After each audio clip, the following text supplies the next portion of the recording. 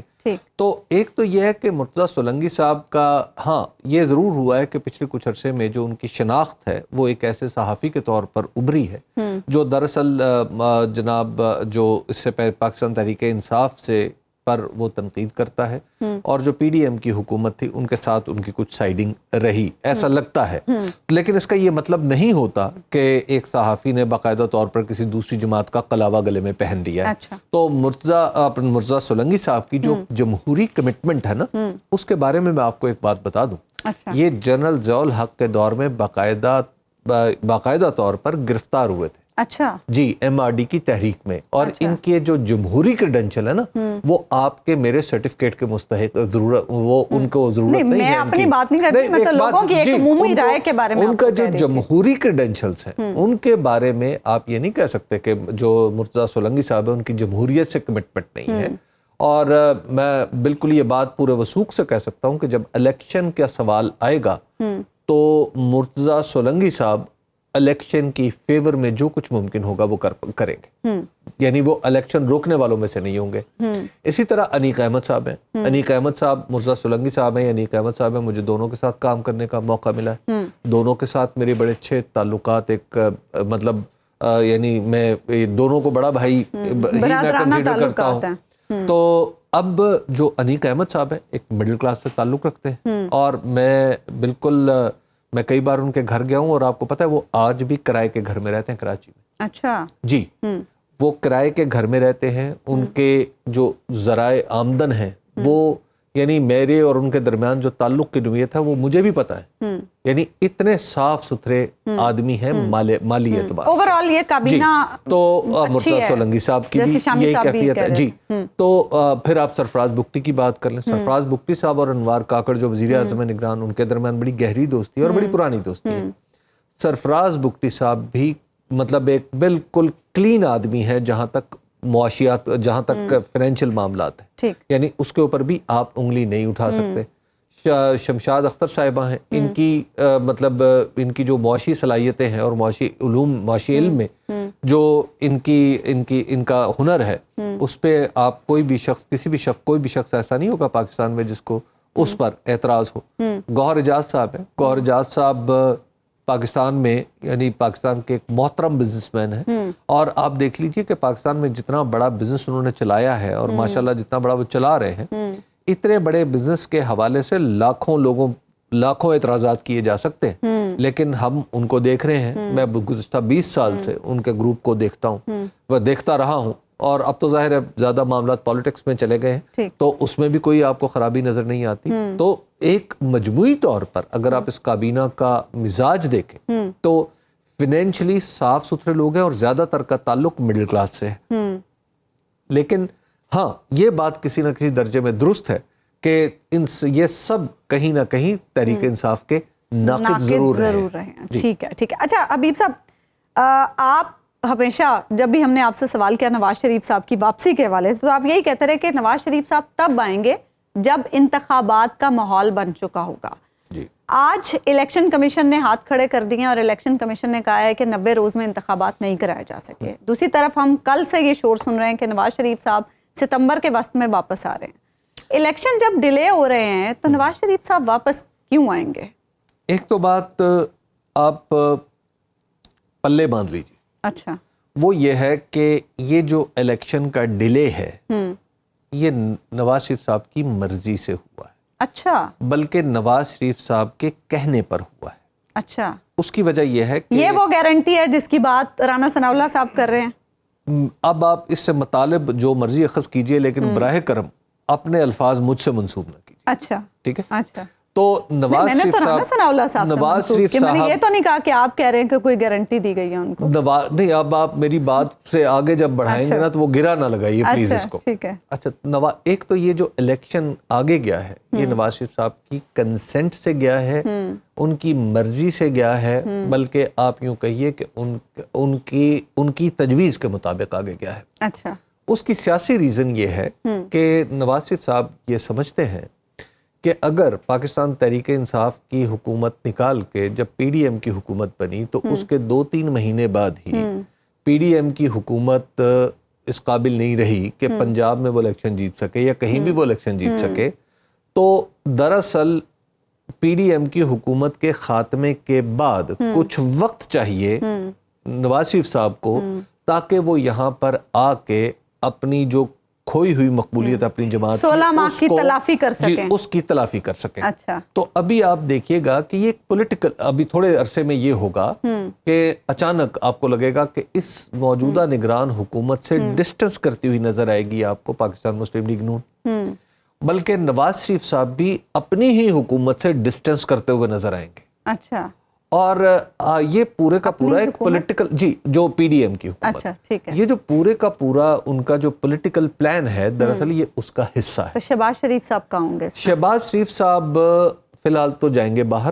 اچھا، اور وہ اب ان کی باری ہے باہر جانے کی. سن لیجیے، منظر عام سے وہ تھوڑا سا غائب ہوں گے. اچھا، وزیر اعظم کے کینڈیڈیٹ کے طور پر نواز شریف صاحب کو پیش کیا جائے گا. نواز شریف صاحب اپنی الیکشن کیمپین کریں گے، پوری آزادی سے کریں گے، اتنی آزادی سے کریں گے کہ اتنی آزادی کسی اور کو میسر نہیں ہوگی. پیپلز پارٹی کا کیا ہوگا؟ تو جتنی آزادی سے وہ کیمپین کریں گے وہ ایک ہم سب کے لیے بلکہ پاکستان میں آنے والے سیاستدانوں کے لیے اور گزشتہ سیاستدانوں کے لیے وہ آزادی جو ہوگی وہ ایک قابل رشک کیفیت ہوگی. اچھا، تو اس آزادی سے جب وہ کیمپین کریں گے تو پھر وہ الیکشن جیتیں گے.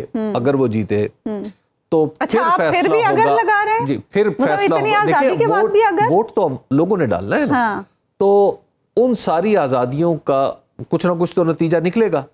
تو پھر طے ہونا ہے رزلٹس کے بعد کہ نواز شریف صاحب وزیر اعظم کے کینڈیڈیٹ ہوں گے یا نہیں ہوں گے.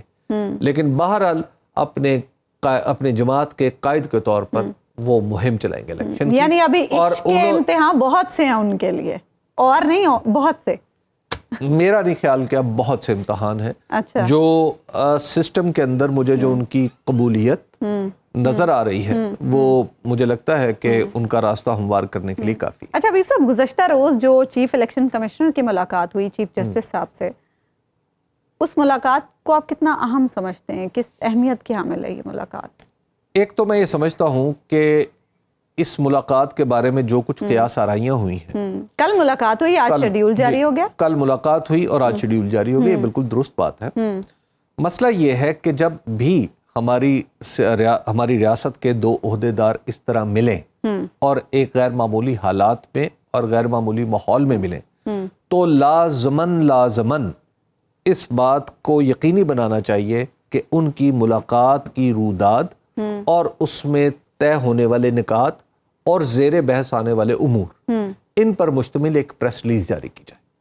ہمارے چیف جسٹس عمر عطا بندیال صاحب کے دفتر کو چاہیے تھا کہ جب انہوں نے چیف الیکشن کمشنر کو بلایا ہے تو ان سے جن موضوعات پر گفتگو ہوئی اس کے بارے میں ایک تفصیلی پریس ریلیز جاری کرتا.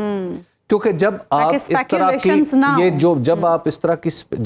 اس طرح کی پریس ریلیز جاری نہیں کرتے تو اگر تو عمر عطا بندیال ہیں اور سکندر سلطان راجہ ہیں، یہ دن کو ملے رات کو ملے ہمارے انٹرسٹ کی بات نہیں، یہ 2 افراد کا مسئلہ ہے. لیکن جب چیف جسٹس ملیں اور چیف الیکشن کمشنر ملیں تو پھر ہمارا حق ہے کہ ہمیں ہمارے سوال کا جواب دیا جائے کہ چیف جسٹس صاحب یہ بتائیے کہ آپ کو الیکشن کمیشن نے کیا کہا، اور الیکشن کمیشن صاحب آپ بتائیے کہ چیف جسٹس نے آپ کو کیا حکم جاری کیا. یا آپ دونوں محض چائے پینے کے لیے اکٹھے ہوئے تھے؟ کیونکہ چائے پینے کے لیے اکٹھے ہونے کا مینڈیٹ آپ کے پاس نہیں ہے.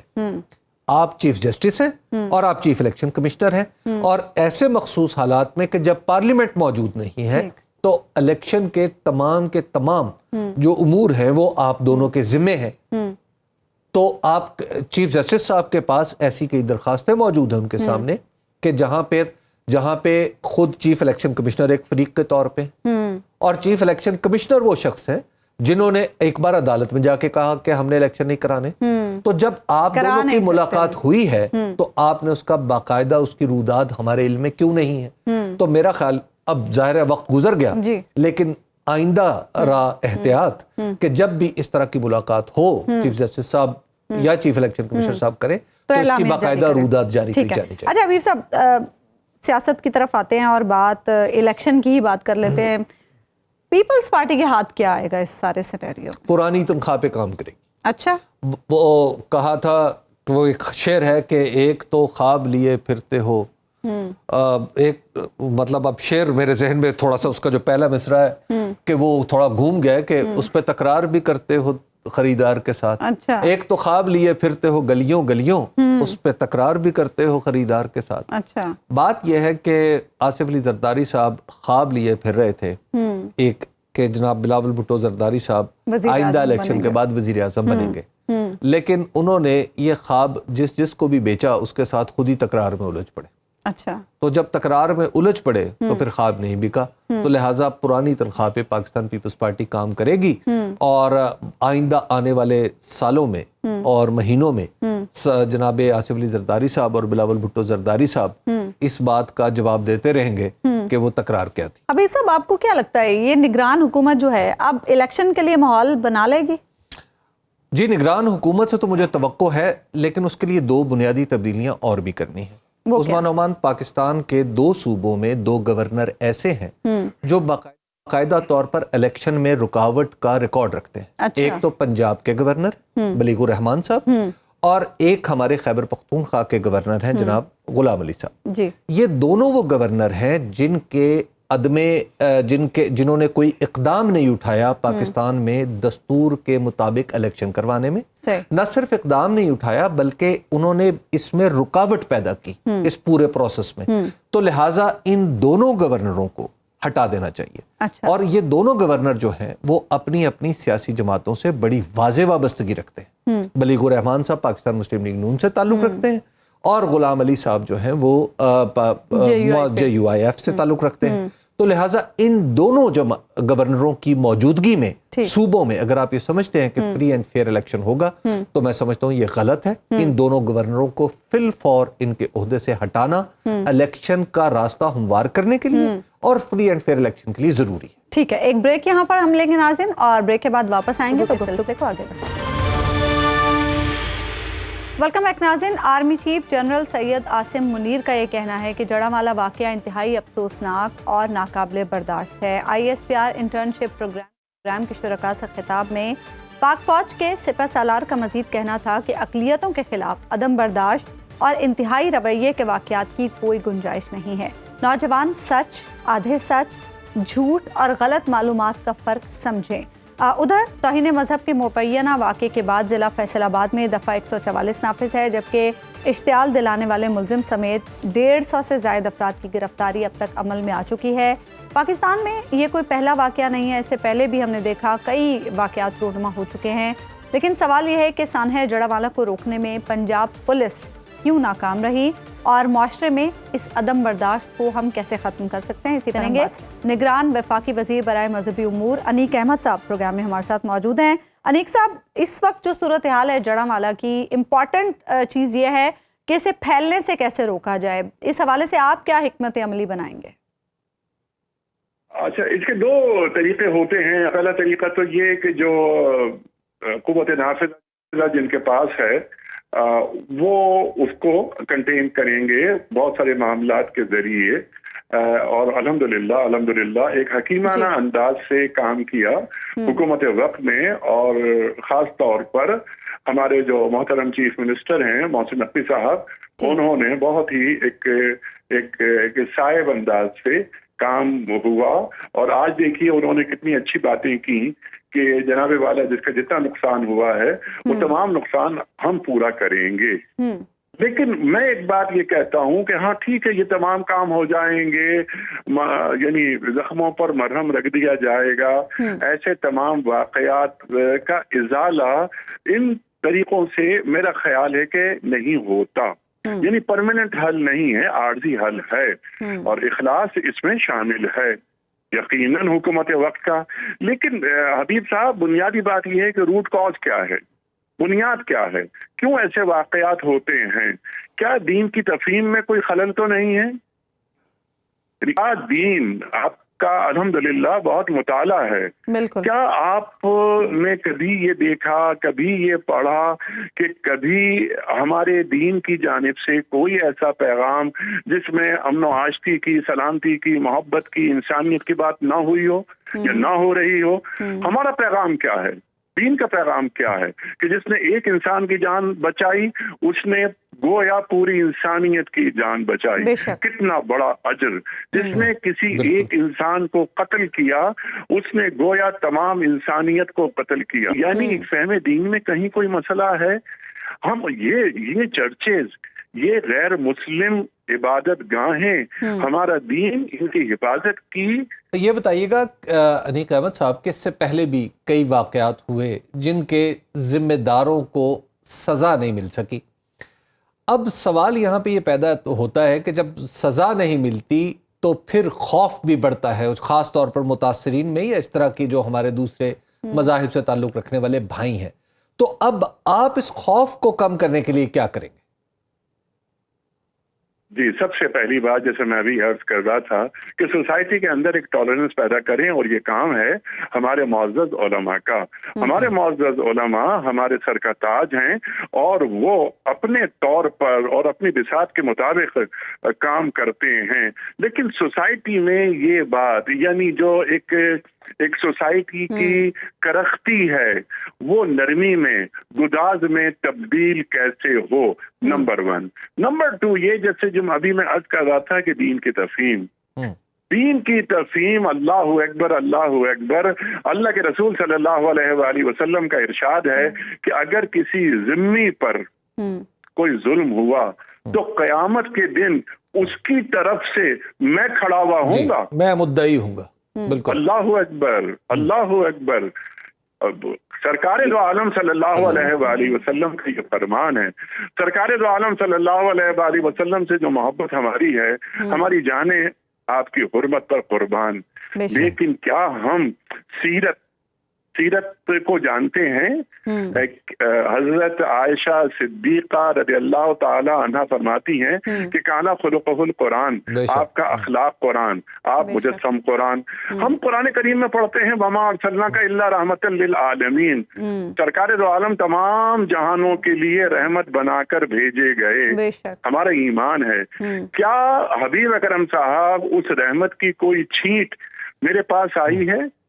کیا میں چلتا پھرتا کردار وہ ثابت کر رہا ہوں کہ دیکھو ایک مسلمان ایسا ہوتا ہے؟ جی، لیکن ایک بات یہ ہے انیق احمد صاحب کہ اب آپ ظاہر ہے انتظامیہ آپ کے پاس ہے، آپ انتظامیہ کا حصہ ہے۔ اب یہ بتائیے گا کہ یہ کوئی ریکنسیلیشن کا راستہ نکلتا ہے کہ مطلب یہ معاملات آگے نہ بڑھیں؟ اس کی وجہ ایک ہوتی ہے ریکنسیلیشن کس بات کی؟ ریکنسیلیشن کیا اس بات کی کہ جناب والا یہ جو چرچز ہیں یہ غیر مسلموں کی عبادت گاہ ہیں، ان پہ حملے نہیں ہونے چاہیے؟ اس پہ کوئی ریکنسیلیشن نہیں ہو سکتی۔ اس پہ کیا ریکنسیلیشن ہوگی حبیب صاحب کہ یہ کام نہیں ہے، یہ قابل مذمت ہی نہیں، یہ قابل نفرت ہے۔ اس کی دین میں اجازت نہیں ہے، اس کی پاکستان میں اجازت نہیں ہے۔ کیسے یہ کام ہو جاتا ہے؟ کون سفاک ہیں جو چرچز کو جلا دیتے ہیں، چرچز پہ حملہ کر دیتے ہیں؟ اللہ اکبر۔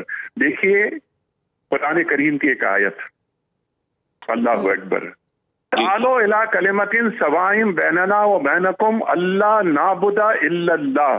یہ اہل کتاب سے بات ہو رہی ہے، اللہ اکبر، کہ آؤ ان چیزوں پہ اشتراک کرو جو کامن ہے۔ بالکل، یعنی جو بریجنگ ہے، یہ بریجنگ ہوتی ہے ان کامن ایشوز پر جو مسلمان ہیں یا غیر مسلم ہیں، اہل کتاب ہیں۔